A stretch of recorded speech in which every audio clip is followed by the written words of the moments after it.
Welcome to Celeb Scene Central. Aubrey Plaza knows how to make an entrance, and in the case of her grand arrival on Marvel series Agatha All Along, she literally blows the door off its hinges.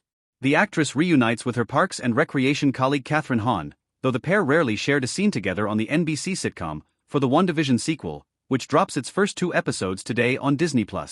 I can't say everything about my character now, but I'll say that there's all kinds of layers. Plaza teases to Entertainment Weekly of her character Rio Vidal, a green witch who clearly has history with Hahn's Agatha Harkness.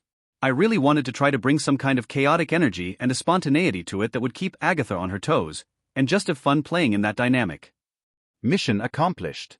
Plaza's Rio presents herself to Agatha when her old enemy is still trapped within the reality distortion spell Elizabeth Olsen's Wanda Maximoff cast during the events of WandaVision. Agatha is living out a false reality with a fake cop TV show called Agnes of Westview, named after the Agnes persona Agatha adopted to infiltrate Wanda's life. Rio uses her own guise of Federal Agent Vidal to get close to Agatha in order to break the hex.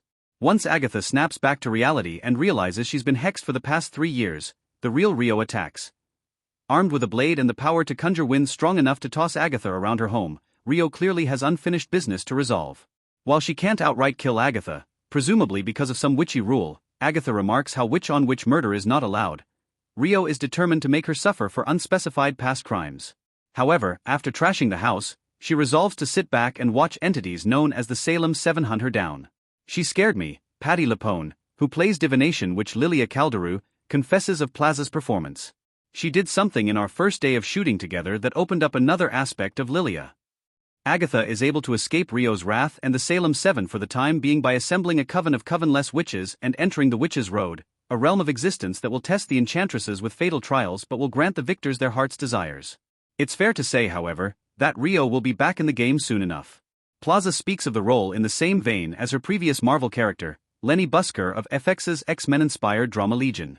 Lenny was similarly a chaotic force, first arriving as a friend of powerful psychic David Haller, Dan Stevens, in a psychiatric hospital. I think there's a similar quality in the characters in that there's shapeshifting, a keep-you-guessing kind of quality with both of them, Plaza says. But as you watch Agatha All Along, it'll become clear that there's a very different journey that the characters are going on.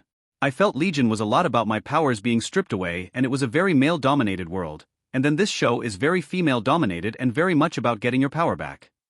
This is the first time I really worked with her, Hahn says of Plaza in a separate conversation with EW. We didn't know each other's processes. I just admire her so much as a performer, and I was so excited that she was playing this part. Weirdly, once we got together to start shooting, our conversations stopped. We gave each other a lot of space. It's not like we ignored each other. We talked, but we never talked about performance. So when we got on stage together, there was definitely a feeling of on your heels, I don't know what's going to come at me, which was really exciting.